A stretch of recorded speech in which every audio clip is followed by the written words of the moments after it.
सभी नवनियुक्त साथियों को नमस्कार। एक बार पुनः आप सभी का शिक्षा समाचार में हार्दिक स्वागत। जैसा कि आप लोग देख पा रहे हैं, शाला दर्पण पोर्टल पर आप लोगों को प्रपत्र 10 है वो फिल करना है। तो उसको आप लोग किस प्रकार से करेंगे, उसमें आपको क्या क्या अवेयरनेस रखनी है, तो हम लोग इस वीडियो में सारा डिस्कस करेंगे।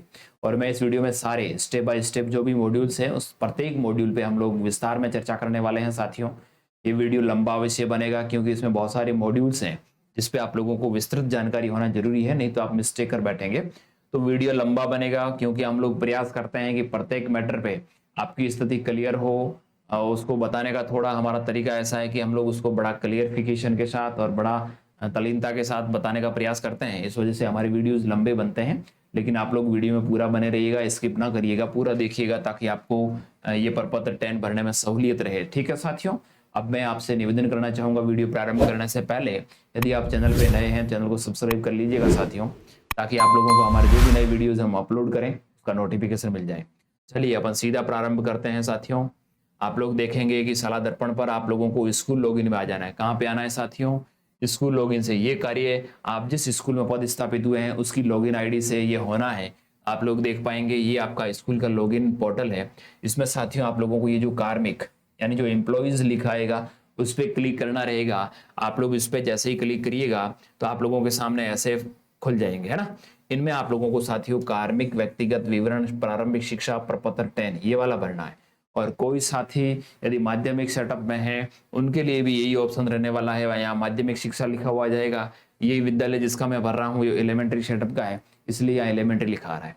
जैसे मैं इस पर क्लिक करूंगा जो भी कार्मिक है हमारे विद्यालय में उन सभी का नाम यहाँ आ जाएगा।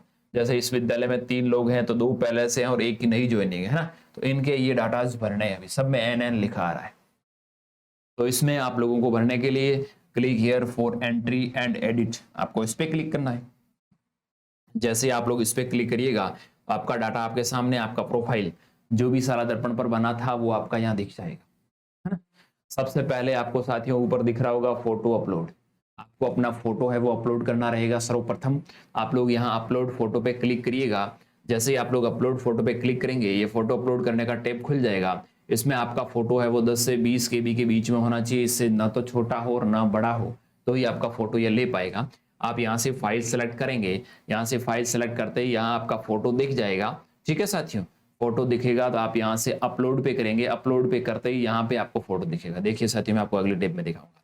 जैसे ही मैंने यहाँ फोटो सेलेक्ट किया, यहाँ दिखा वो सही था तो मैंने यहाँ डालते ही यहाँ पे दिख गया। यहाँ आते ही नीचे ऑप्शन आ जाएगा सेव इमेज। आप इमेज को सेव कर लीजिएगा, आपका इमेज है वो सेव हो जाएगा। फिर साथियों आप इमेज सेव होने के बाद आपकी प्रोफाइल में नीचे यहाँ पे इतने सारे ऑप्शन दिखेंगे, है ना। आप देख पा रहे होंगे टोटली 13 मॉड्यूल है ना। आप लोगों को सबसे पहले ये पहला जो मॉड्यूल है व्यक्तिगत वाला, इस पे क्लिक कर लेना रहेगा। इसमें आप लोगों के सामने आपका ये डाटा खुलेगा। इसमें साथियों मैं आपको स्टेप बाय स्टेप दिखा देता हूँ। सबसे पहले SI number, state insurance number होता है जो कि आपके अभी जारी नहीं हुआ है। जब आपका प्रोविजन कंप्लीट हो जाएगा तब आपका SI नंबर जारी होगा, तब यहाँ लिखना रहेगा। GPF नंबर, आपके अभी GPF भी नंबर नहीं है, प्राण नंबर भी आप लोगों के नहीं है और NPS नंबर भी आप लोगों के नहीं है। यानी ऊपर के चारों डिटेल्स आपको खाली रखनी है। उसके बाद पैन कार्ड नंबर, साथियों यहाँ अपना पैन कार्ड नंबर डाल दीजिएगा। ब्लड ग्रुप, आपको जो भी आपका ब्लड ग्रुप है वो डालिएगा। यदि आपको याद नहीं है तो कोई भी आप डाल सकते हैं, कोई दिक्कत नहीं है।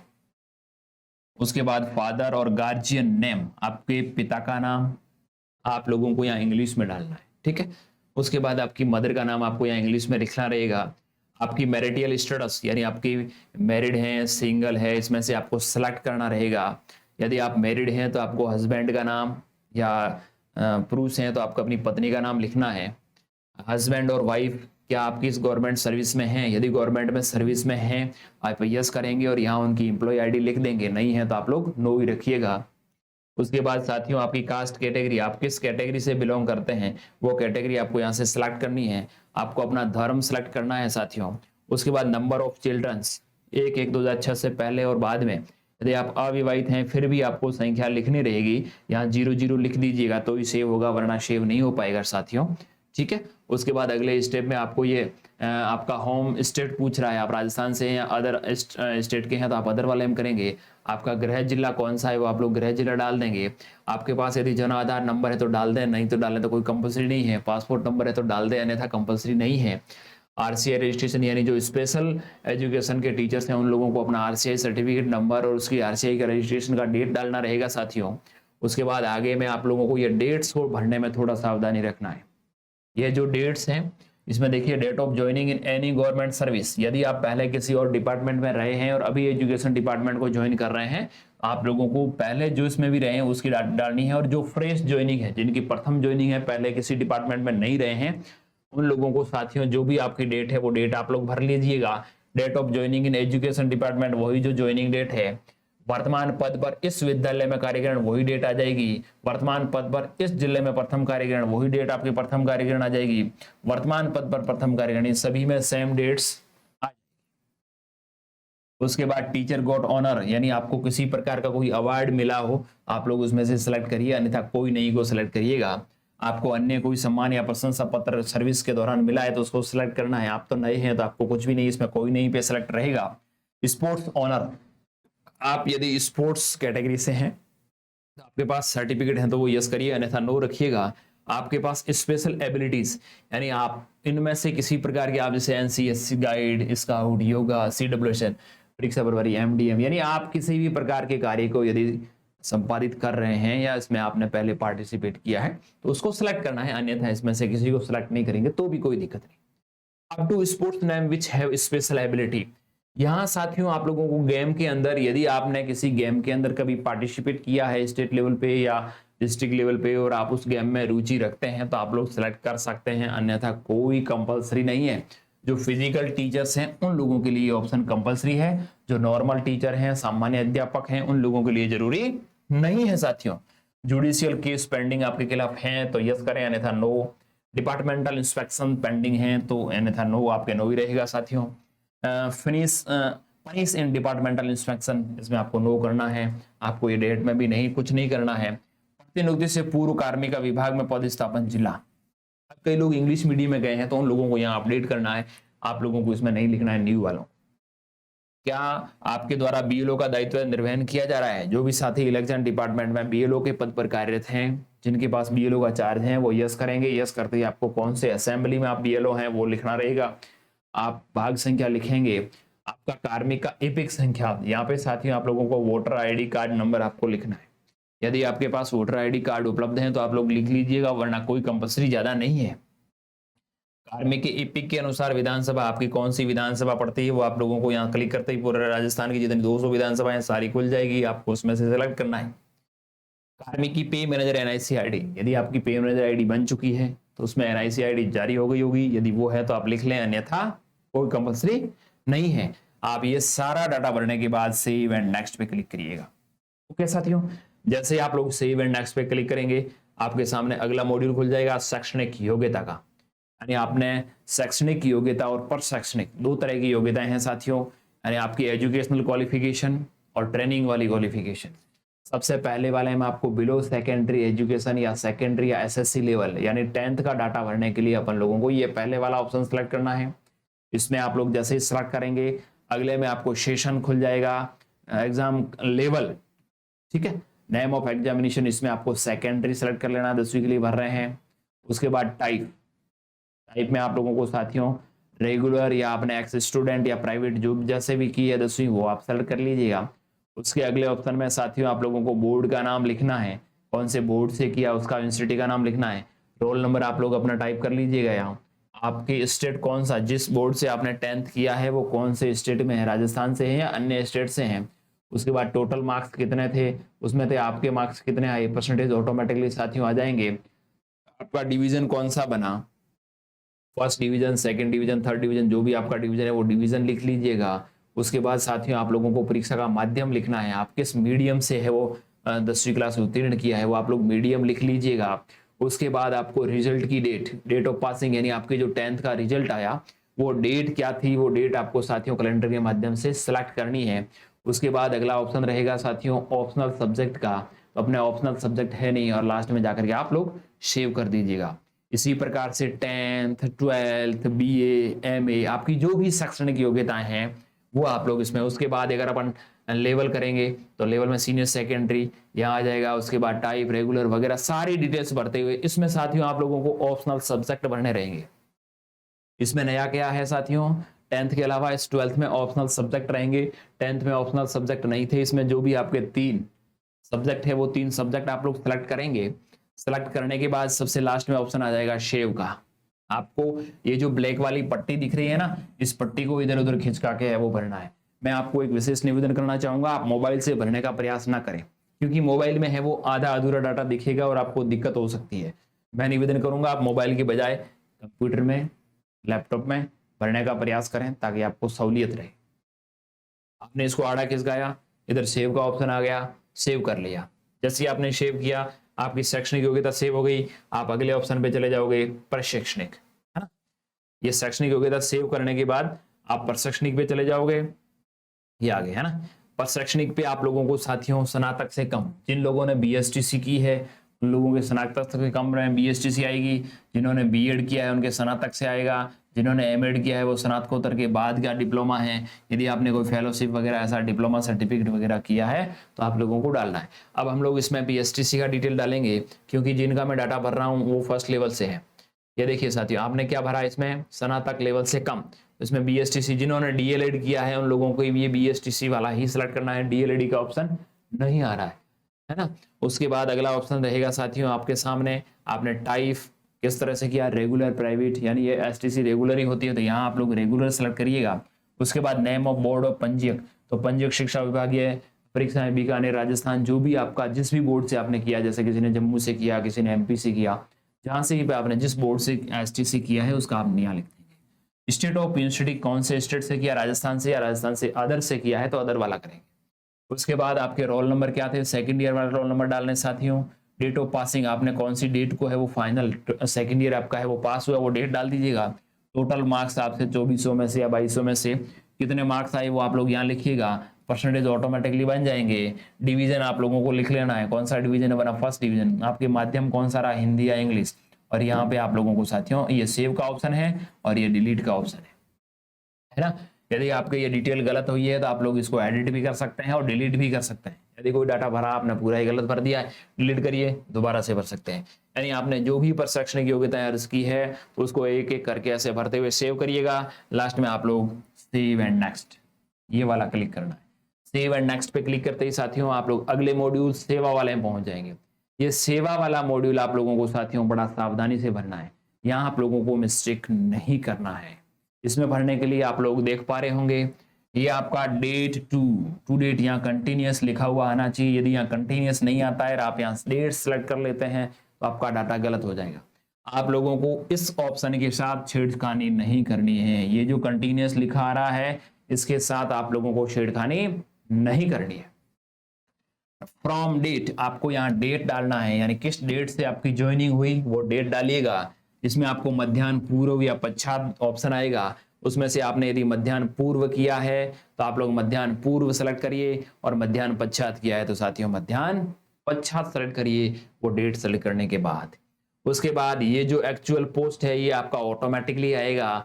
Teacher level 1, teacher level 2, lecturer, second grade, जो भी आपकी पोस्ट है वो यहाँ ऑटोमेटिकली आएगी। आपका डिस्ट्रिक्ट ऑटोमेटिकली आएगा, विलेज आपका ऑटोमेटिकली आएगा, ब्लॉक आपका ऑटोमेटिकली आएगा, स्कूल आपका ऑटोमेटिकली, जिसमें आप लोग चेंज नहीं कर पाएंगे। ठीक है, तो अपन लोगों ने क्या देखा, मध्याह्न पूर्व पश्चात हो गया, टीचर लेवल 1 हो गया। यहाँ एक्चुअल सब्जेक्ट, क्योंकि लेवल 1 के लिए कोई सब्जेक्ट नहीं रहता इसलिए इसमें कुछ नहीं रहेगा। आपका विद्यालय में स्वीकृत पद जिस पर कार्यरत हैं, आप लोग वर्तमान में जिस पद पर कार्यरत हैं वो भी टीचर लेवल 1 ही होगा साथियों। आप लोग इसमें से ये टीचर लेवल 1 वाला सेलेक्ट करेंगे और उसमें एक्चुअल पोस्ट में क्या रहेगा साथियों आप लोगों को वो डाल देना है। उसके बाद ये सारी चीजें आप लोग ऑटोमेटिक आ जाएगी। इसमें आप स्कूल, अगला ऑप्शन जो है ना ये विलेज वगैरह डाल दीजिएगा, और ये विलेज आपको सेलेक्ट करना रहेगा कौन से गांव में आपका पोस्टिंग हो। ये ब्लॉक वगैरह ऑटोमेटिकली आएगा साथियों, पंचायत भी ऑटोमेटिकली आएगी। आप लोगों को इसमें स्कूल आपका किस तरह का है, जीएसएस है, बालिका है, उमावी है, या राजकीय बालिका उच्च माध्यमिक विद्यालय है, एसएसए है, जीयूपीएस है, जीजीयूपीएस है, या जीपीएस है, राजकीय देखिए राजकीय बालिका प्राथमिक विद्यालय, कौन सी तरह का स्कूल है। जैसा मेरा स्कूल राजकीय प्राथमिक विद्यालय है तो मैं इसको सेलेक्ट करूंगा, है ना। मैंने इसको सेलेक्ट किया। उसके बाद अगला ऑप्शन साथियों क्या रहेगा, यहाँ आपको स्कूल का एड्रेस ऑटोमेटिक लिखा हुआ आ जाएगा। आपका रूरल एरिया में टाइप ऑफ पोस्टिंग, इसको सेलेक्ट करते समय आपको साथियों विशेष ध्यान रखना है, आपकी पोस्टिंग है वो डायरेक्ट भर्ती जिला परिषद द्वारा हुआ है। है ना। इसमें कितने सारे option, direct RPSC, direct non RPSC, promotion, review, revision, पाते वेतन, अनुकंपा, डेपुटेशन। तो इनमें से जो भी आ रहे हैं, इसमें से जो थर्ड ग्रेड टीचर हैं उन लोगों को डायरेक्ट जिला परिषद वाला ही सेलेक्ट करना है। ठीक है साथियों, यहाँ आप लोग डायरेक्ट जिला परिषद वाला ऑप्शन करेंगे क्योंकि आपके नियुक्ति अधिकारी बीडीओ हैं। और जो फर्स्ट ग्रेड साथी हैं वो आरपीएससी के थ्रू होंगे, जो अधीनस्थ बोर्ड के थ्रू जैसे पीटीआई वगैरह उनकी पोस्टिंग अधीनस्थ बोर्ड के थ्रू होती है, तो डायरेक्ट भर्ती नॉन आरपीएससी के थ्रू आप लोग इसको लिखेंगे। ठीक है, टाइप ऑफ पोस्टिंग हो गया। अब आप लोगों को यहाँ ऑर्डर नंबर लिखना रहेगा साथियों। यहाँ आपको अपना ऑर्डर नंबर लिखना है।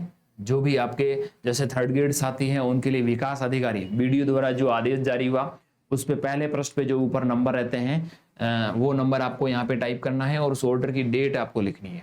जो भी सेकंड ग्रेड साथी हैं उन लोगों के लिए संयुक्त निदेशक मंडल स्तरीय जो संयुक्त निदेशक रहते हैं उनके आदेश नंबर डालने हैं।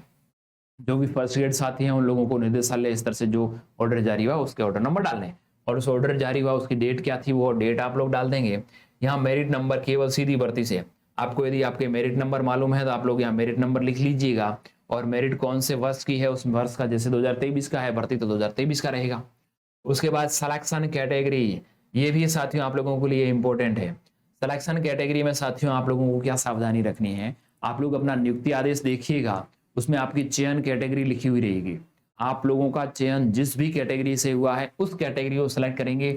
यहाँ आपकी कैटेगरी कौन सी थी, जैसे कोई साथी ओबीसी से है या एसबीसी से हैं या एससी से हैं या एसटी से हैं और उनका चयन है वो जनरल पद पे हुआ है, यानी जनरल की मेरिट के आधार पे हुआ है, तो आप लोग जनरल लिखिएगा क्योंकि चयन का पूछा जा रहा है यहाँ। यानी आपका सिलेक्शन है वो किस कैटेगरी के तहत हुआ है। यदि आप उस आरक्षित वर्ग से हैं और आरक्षित वर्ग में ही आपका चयन हुआ है, आपका जो नियुक्ति आदेश है उसमें साथियों स्पष्ट लिखा रहता है चयनित कैटेगरी, चयन कैटेगरी जिस कैटेगरी से आपका चयन हुआ उसमें आप लोग ये लिखिएगा। उसके बाद अगला ऑप्शन साथियों आप लोगों के क्या रहने वाला है, ये जैसे ओबीसी से है मैंने जिसका भर रहा हूं उनका चयन जनरल से हुआ तो मैंने जनरल लिख दिया। सीधी भर्ती से नियुक्ति है तो स्थायीकरण का विवरण लिखें। आप अभी स्थायीकरण 2 साल बाद होंगे इसलिए आपको अभी डेट ये नहीं डालना है, ऑर्डर नंबर भी आपको नहीं डालना है। क्या आपको नॉशनल लाभ मिला है, जो अभी नए साथी उनको नॉशनल लाभ नहीं मिला इसलिए आप नहीं पे सेलेक्ट करिएगा। पूर्व में वास्तविक परिलाभ यहाँ पे भी आपको नहीं करना है, कोई भी डेट नहीं भरनी है और सीधा सेव करना है। ठीक है साथियों, जैसे ही आप लोग इसको सेव करेंगे तो आपके ये सेव्ड सक्सेसफुली हो जाएगा और नीचे एक डाटा जुड़ जाएगा। ये देखिए आप उसको जो स्क्रॉल करेंगे, जो अभी अपन लोग भर रहे थे उसके नीचे शुरुआत में कुछ नहीं दिख रहा था, अभी यहाँ एक नीचे रो जुड़ गई है, लाइन जुड़ गई। आपने जो डाटा भरा वो विवरण यहाँ नीचे ऐड हो चुका है। आप लोग दोबारा से इस विवरण को नहीं भरें। आप लोग एक बार जैसे ये विवरण अपन भर रहे थे तो इसके नीचे कुछ नहीं था, लास्ट में यहाँ आपको दिख रहा है कोई ऑप्शन नहीं है। इसी तरह से आप जब इसको सेव कर लेंगे तो साथियों आपके नीचे एक लाइन जुड़ जाएगी और ऊपर वाला ऑप्शन पूरा ब्लैंक हो जाएगा, वापस खाली हो जाएगा। देखिए ये नीचे वापस डाटा जुड़ गया, लेकिन ये जो सेव्ड सक्सेसफुल है इसके पीछे आपको दिख रहा होगा ये सारा डाटा क्लीन हो चुका है, खाली हो चुका है ना। तो आपको इसे दोबारा भरने का प्रयास नहीं करना है। आप लोग इसको स्क्रॉल करिएगा, ऊपर खिसकाइएगा तो आपको साथियों ये नीचे डाटा दिख जाएगा। यदि आपको जो डाटा दिख रहा है इसमें एकदम ओके है, कहीं कोई दिक्कत नहीं है, तो आप लोग इसको रहने दीजिएगा। और यदि आपको लगता है कि मेरा डाटा जो यहाँ दिख रहा है वो उसमें कुछ मिस्टेक है, मेरा ब्लॉक सही नहीं है, स्कूल सही नहीं है, मेरा ज्वाइनिंग डेट सही नहीं है, मेरा सब्जेक्ट सही नहीं है, तो आप लोग यहाँ से एडिट वाले ऑप्शन से एडिट कर सकते हैं और डिलीट वाले से डिलीट करेंगे। डिलीट आपको नहीं करना है किसी भी स्थिति में। जिस स्थिति में आपका यहाँ कंटिन्यूअस दिख रहा हो इसको आप एडिट ही कर सकते हैं, डिलीट नहीं कर पाएंगे। डिलीट आपको करना ही नहीं है, डिलीट करेंगे तो लफड़ा हो जाएगा। ठीक है, ये डाटा आपने ऐड किया, सेव एंड नेक्स्ट। जैसे आप लोग सेव एंड नेक्स्ट करेंगे आप अगले वाले ऑप्शन पे पहुंच जाएंगे, पदोन्नति। कौन सा ऑप्शन आ रहा है साथियों, क्या कार्मिक पदोन्नति की यानी प्रमोशन की योग्यता रखता है। जैसे कोई थर्ड ग्रेड है तो वो सेकंड ग्रेड बनने की लायक है या नहीं, यानी उनके ऐसी कोई शैक्षणिक प्रशैक्षणिक योग्यता कंप्लीट है या नहीं। कोई सेकंड ग्रेड है वो फर्स्ट ग्रेड बनने की लायक जो योग्यताएं चाहिए वो है या नहीं, वो आपको डालना है। यदि आप नहीं रखते हैं योग्यता, जैसे फर्स्ट लेवल के टीचर हैं और वो अभी एसटीसी किए हैं, उन्होंने बीएड वगैरह नहीं किया है, तो सेकंड ग्रेड के प्रमोशन के लायक नहीं है, तो इसीलिए उन लोगों को नो ही रखना है। और जो प्रमोशन के लायक हैं, जिनके पास शैक्षणिक और प्रशैक्षणिक योग्यता है, वो यस करेंगे। यदि आप नो रखते हैं और सीधा सेव करेंगे तो अगले पे चले जाएंगे। यदि आप यस करते हैं तो क्या होगा देखिए साथियों, यदि आप यस करेंगे तो आप कौन से सब्जेक्ट के लिए पदोन्नति की योग्यता रखते हैं, आपको वो सब्जेक्ट सेलेक्ट करना है। इनमें से थर्ड ग्रेड है तो उसको सीनियर टीचर की योग्यता रखेगा, और यदि कोई सेकंड ग्रेड है तो वो लेक्चरर के पोस्ट के लिए योग्यता रखेगा। इस प्रकार से अपना उच्च पद है जो उसकी योग्यता के लिए आपको भर देना रहेगा। इसमें साथियों आप लोगों को और डाटा क्या है देखिए, कौन से सब्जेक्ट के लिए आप योग्यता रखते हैं। मैंने जैसे यहाँ सीनियर टीचर सेकंड ग्रेड के लिए लिखा तो मैं कौन से सब्जेक्ट के लिए, जैसे हिंदी से मैंने बीएड कर रखा है और मैं हिंदी से योग्यता रखता हूँ, मैं हिंदी लिख लूंगा। आपका है वो जुड़ गया कि नहीं जुड़ गया वगैरह वगैरह सारी चीजें भरनी है। यदि आपके नहीं है, क्या पदोन्नति विषय के लिए विभागीय वरिष्ठता का निर्धारण हो चुका है, आप अभी फ्रेश ज्वाइनिंग है तो आपका निर्धारण नहीं हुआ है तो आप नहीं करेंगे। यदि आपके हो गया है तो वर्ष क्रमांक कितने पे आपका नाम है वो आपको कर लिख करके सेव करना है। अन्यथा आप पदोन्नति, सेवा काल में हुई पदोन्नति परित्याग का विवरण, क्या आपने के पहले कभी पदोन्नति परित्याग, ये नए वाले साथियों के लिए ज्यादा काम का नहीं है, नए वाले साथियों को इसमें नो ही करना है। ठीक है, आप जैसे ही नो करके सेव करेंगे सेव सक्सेसफुली हो जाएगा। आप इसको लॉक कर सकते हैं और नेक्स्ट, बिना लॉक किए सेव करके भी आप इसको नेक्स्ट कर सकते हैं। एक बार लॉक किए करने की बजाय आप इसको सेव करें और नेक्स्ट करें। मैं आपको लॉक करने की प्रोसेस बताऊंगा। लॉक करने से पहले आपको क्या क्या देखना रहेगा साथियों। अगला विवरण आ जाएगा पदोन्नति के बाद पारिवारिक विवरण। जैसे जैसे आप कार्य करते जाएंगे आपका प्रोफाइल का परसेंटेज बढ़ता जाएगा। आप इतना प्रोफाइल भर चुके हैं।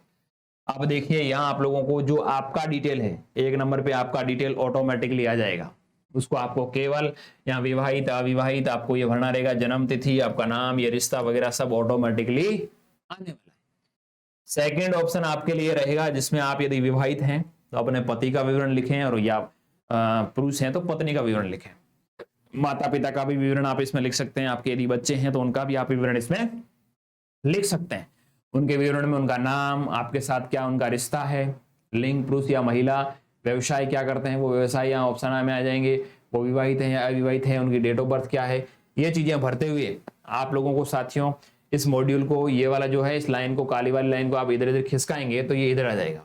यहाँ एड न्यू, जैसे ही आपने डिटेल भरी, अभी इन्होंने अपने पापा की डिटेल भरी और एड न्यू पे क्लिक करेंगे। आपकी डिटेल में यदि कोई एडिट है तो आप एडिट कर सकते हैं, डिलीट भी कर सकते हैं। यहाँ एड न्यू करेंगे तो उनका डाटा सेव हो जाएगा और एड सक्सेसफुली, यानी ये ऐड हो गया। इस प्रकार से आप जितने भी आपके परिवार के मेंबर हैं, माता पिता पति पत्नी या बच्चे जो भी है, उनका डाटा आप लोग सेव करते जाइएगा। और सेव करने के बाद आप आराम से आगे बढ़ेंगे। सेव करके आगे वाला जैसे ही आएगा आप इसको सेव एंड नेक्स्ट करते हुए आगे बढ़ जाइएगा। आगे बढ़ेंगे, लॉक करते हैं तो बीच में लॉक का ऑप्शन, जैसे परिवार का विवरण तो आपका सही होगा, उसमें लॉक कर सकते हैं आप, कोई दिक्कत नहीं। यदि लॉक करते हैं तो लॉक के लिए आपको पूछेगा, ओके आप लॉक कर सकते हैं। लॉक करने के बाद नेक्स्ट पे जाएंगे। नेक्स्ट मॉड्यूल रहेगा साथियों आपके एड्रेस का। किसका आने वाला है? एड्रेस, यानी आपका पता।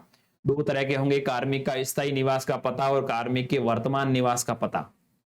यहां मैं आपको थोड़ा बताना चाहूंगा, कार्मिक का स्थायी निवास यानी आपका जो गृह गांव का घर का एड्रेस है, वो आप लोगों को एड्रेस यहाँ पे सेलेक्ट करना है। स्टेट सेलेक्ट करेंगे, डिस्ट्रिक्ट सेलेक्ट करेंगे, ब्लॉक करेंगे, ग्राम पंचायत करेंगे, गांव का करेंगे, पिन कोड डाल देंगे, या एड्रेस आप लिखना चाहें कोई हैबिटेशन वास है तो वो लिख दें, आपकी विधानसभा और आपकी लोकसभा, ये ऑप्शन सेलेक्ट करेंगे। यहाँ आप लोगों को स्थायी एड्रेस में आपका जो घर का एड्रेस है, कई साथी ऐसे हैं जो बाहरी जिलों में पोस्टेड है, यानी कोई जयपुर का है वो जोधपुर लगा है, या जोधपुर के हैं, कई अजमेर लगे हैं, उदयपुर लगे हैं, जालोर लगे हैं, बाड़मेर, आप जहां भी। कार्मिक के वर्तमान निवास का पता आप लोगों को यहाँ साथियों वर्तमान में आपके जहां आप नौकरी कर रहे हैं, जहां नौकरी पैसा कर रहे हैं, जहां आपका पोस्टिंग है, वहां का एड्रेस डालना है। स्थायी वाले में आप अपना घर का डाल दें और वर्तमान वाले में आप अपने स्कूल का एड्रेस डाल दें, या हैबिटेशन वास में आप अपने स्कूल का भी नाम लिख सकते हैं, या स्कूल के आसपास आप जिस भी गांव में रहते हैं, जैसे कोई छोटा मोटा कस्बा हुआ उसमें रहते हैं तो आप उसका एड्रेस डाल सकते हैं। ठीक है, उसके बाद आप लोग सेव करिएगा। एड्रेस डालने के बाद सेव के बाद आपके साथियों अगला विवरण आ जाएगा वेतन का। इसका 8 नंबर किसका आ जाएगा साथियों? वेतन वाला। इस वेतन में आपको वेतन आयोग सेलेक्ट करना है, तो इसमें आप लोग 7, 6 आपका अभी अपना 7 वेतन आयोग चल रहा है, आप लोग 7 करिएगा तो 7 में पे बैंड आपका ये डैश आ जाएगा, कोई नहीं रहेगा। उसके बाद आपको मूल वेतन थर्ड ग्रेड के लिए साथियों 23,700 रुपए है, और सेकंड ग्रेड के लिए 26,500 है, फर्स्ट ग्रेड के लिए 33,000 और कुछ ऊपर है। यानी अपना अपना ग्रेड के अनुसार जो आपका स्थायी पेमेंट है वो आपको यहाँ डालना है। आपका ग्रेड पे आप एल कौन से लेवल में है, थर्ड ग्रेड लेवल 10 में रहते हैं, सेकंड ग्रेड एल 11 में रहते हैं, फर्स्ट ग्रेड एल 12 में रहते हैं, जो आपको लेवल अपना लिखना है। आगामी वेतन वर्दी दिनांक, यहाँ पे साथियों आप लोगों को आप जिस भी भर रहे हैं, अब आने वाला जैसे आज आप लोग भर रहे हैं तो आज के बाद जुलाई कौन सी आएगी? 2024 में आएगी। आने वाली 1 जुलाई कौन सी डेट लिखनी है? आगे भविष्य में जो डेट आ रही है जुलाई की, वो 1 जुलाई आपको सेलेक्ट करनी है। जैसे आप 23 में भर रहे हैं तो 1 जुलाई 2024 को इंक्रीमेंट लगेगा। जिनका प्रोबेशन कंप्लीट हो गया है, अंडर प्रोबेशन चल रहे हैं, उनका कोई इंक्रीमेंट तो नहीं लगने वाला है, लेकिन उनका डेट डालना रहेगा। सेव एंड नेक्स्ट, ये वाला आप सेव करिएगा। सेव करते ही आप लोग सेव हो जाएगा, सेव्ड सक्सेसफुली। और नेक्स्ट पे आएंगे तो नेक्स्ट में आपके लिए साथियों बैंक डिटेल्स क्या रहने वाली है? बैंक डिटेल्स आएगी साथियों, है ना। यहां आप लोगों को आईएफएससी कोड डालना है। क्या डालना है? आईएफएससी कोड डालते ही आप लोग जैसे ही साइड में क्लिक करेंगे तो आप लोगों के यहाँ ऑटोमेटिकली MICR कोड, आपकी शाखा का नाम, आप कौन सी बैंक में है, वो स्टेट बैंक ऑफ इंडिया या जो भी बैंक है, यहाँ पे साथियों आपके सैलरी अकाउंट आप जिस भी बैंक में लेना चाहें, कोई जरूरी नहीं है SBI हो, आप जो भी PNB, UCO, union, HDFC, ICICI, आप जो भी बैंक में अकाउंट है, आप उस बैंक के अकाउंट नंबर यहाँ पे डाल दीजिएगा जिसमें आप सैलरी ले रहे हैं, है ना, उस अकाउंट का डालें। आप लोगों को ये एक आईएफएससी कोड डालते ही सारी चारों डिटेल ऑटोमेटिक भर जाएगी। केवल आपको अकाउंट नंबर डालना रहेगा। अकाउंट नंबर डाल के सेव कर दीजिएगा। सेव करके नेक्स्ट, जैसे आप लोग नेक्स्ट करेंगे उसके बाद अगला ऑप्शन खुलेगा आपका साथियों ACP, आश्वासित कैरियर प्रगति, ठीक है, एश्योर्ड कैरियर प्रोग्रेशन। तो ये ACP आपका, यहाँ ACP के विवरण में साथियों आप लोगों को क्या रहेगा देखिए। अभी राजस्थान सरकार के नियमानुसार सभी साथियों के 9, 18 और 27 कब लगती है ACP साथियों? 9 साल कंप्लीट होने के बाद, 18 साल कंप्लीट होने के बाद और 27 साल कंप्लीट होने के बाद। तो यहाँ प्रथम ACP first, ACP second, ACP third, और कौन सी डेट को मिलेगी, आपको मिल गई या नहीं मिल गई। अब जैसे इन जिनका मैं भर रहा हूं उनकी ज्वाइनिंग डेट क्या है साथियों? आपने बहुत बार देखा होगा 30/9/2023। इसमें आप लोगों को सीधे से 9 साल जोड़ने हैं। कितने साल जोड़ने हैं साथियों? 9 साल। तो अपन लोग 30/9/2023 में जब 9 साल जोड़ेंगे तो क्या रहेगा साथियों? 30/9/2032। तो इनको यहां डेट कौन सी सिलेक्ट करनी है? 30/9/2032। देखो मैंने आगे वाला किया है ये, यानी 30/9/2023 में जब 9 साल जोड़ते हैं तो 30/9/2023 उसी डेट को, उस डेट से पहले की डेट कई लोग क्या करते हैं उसको 29 डाल देते हैं। आपको 29 नहीं डालना है साथियों, 30 ही डालना है। 30 जो आपकी नियुक्ति तिथि है उसी तिथि को आपको है वो ACP मिलेगा। 30/9/2023 आपको ACP मिला नहीं है अभी तक, 32 कर दिया, उसमें 32 में 9 और जोड़ेंगे 41 हो जाएगा। तीसरी के लिए उसमें 9 और जोड़ेंगे तो 50 हो जाएगा। तो आप लोगों को 9 साल जोड़ते हुए डेट सेलेक्ट करनी है और सभी में नहीं नहीं नहीं रखना है क्योंकि आपको ACP मिली नहीं। यहाँ सेव का ऑप्शन रहेगा, आप इस पे पेन वाले पे क्लिक करेंगे, ये आपका डाटा सेव हो जाएगा। आप इसको लॉक कर दीजिएगा और आगे बढ़ जाइएगा। आगे वाले में साथियों रहेगा प्रशिक्षण यानी ट्रेनिंग। आपकी नौकरी लगने के बाद, यानी अभी नौकरी लगे हुए आपको थोड़े से दिन हुए, उसके बाद यदि आपको कोई ट्रेनिंग, आपने सेशन अटेंड किया है, ट्रेनिंग आपकी कोई हुई है, आप लोग इन तरह की ट्रेनिंग्स रहती है, सेलेक्ट कर लीजिएगा एक आध यदि ट्रेनिंग आपने कोई की है तो। यदि आपने कोई ट्रेनिंग नहीं की है तो नीचे आ रहा है कोई ट्रेनिंग नहीं। इन ऑप्शन में भी क्या ऑप्शन आएगा साथियों? एक कोई ट्रेनिंग नहीं। आप इसको सेलेक्ट करते ही सीधा लास्ट वाले पे सेव पे चले जाइएगा, सेव हो जाएगा।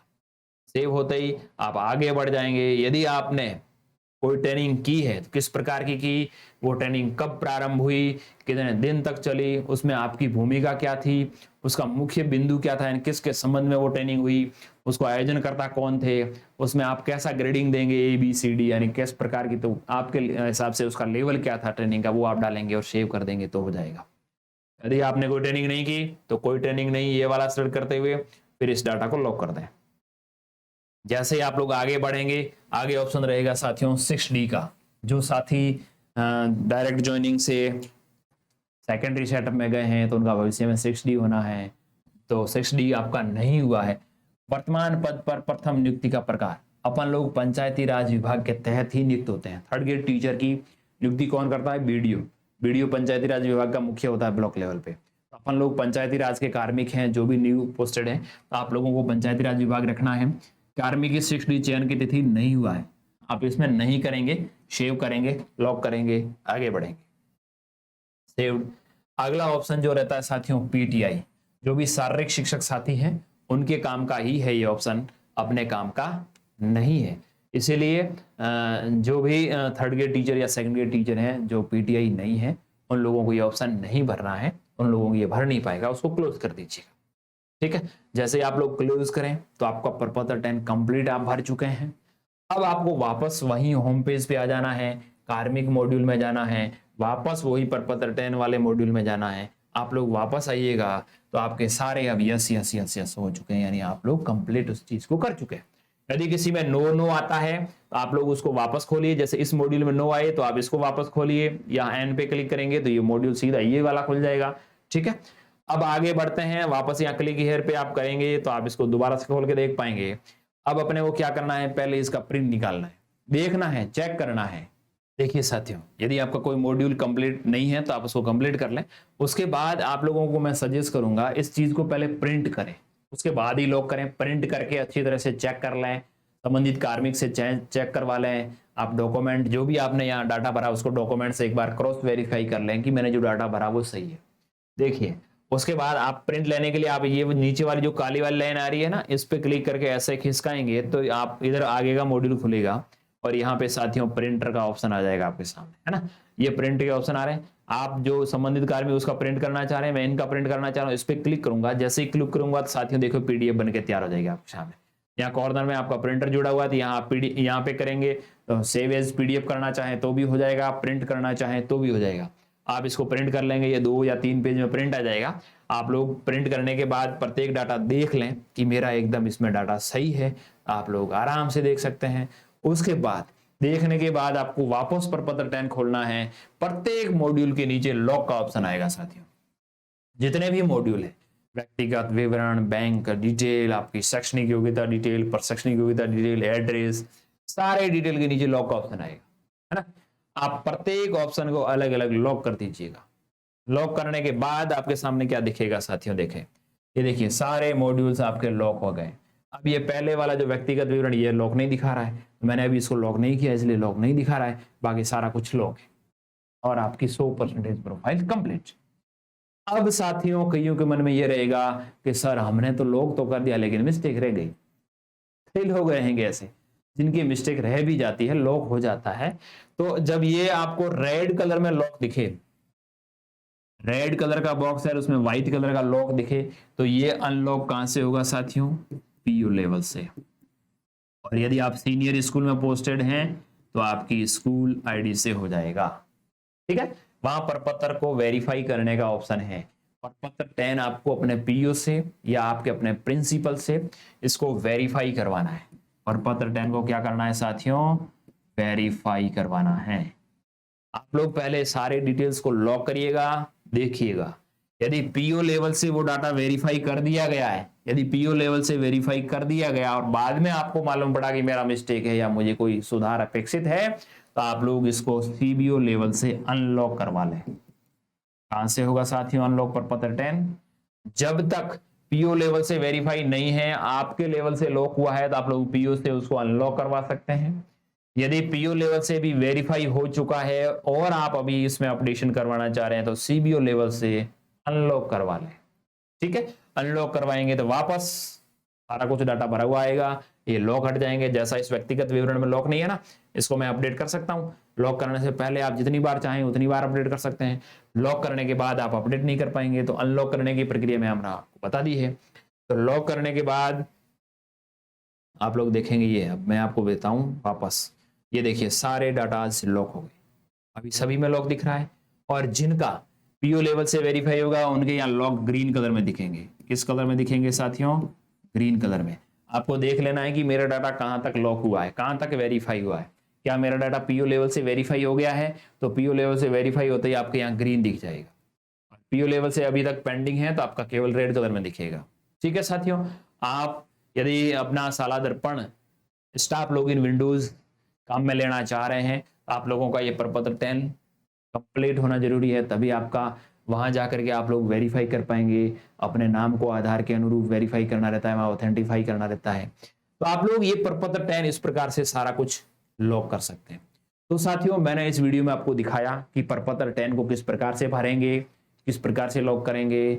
वीडियो लंबा अवश्य बना, आपने इसको पूरा देखा, इसके लिए मैं आपका तहे दिल से शुक्रिया अदा करता हूं। और आप सभी का जो प्रेम है, आप सभी का जो विश्वास है हमारे पर, वो विश्वास ऐसा ही कायम रखिएगा।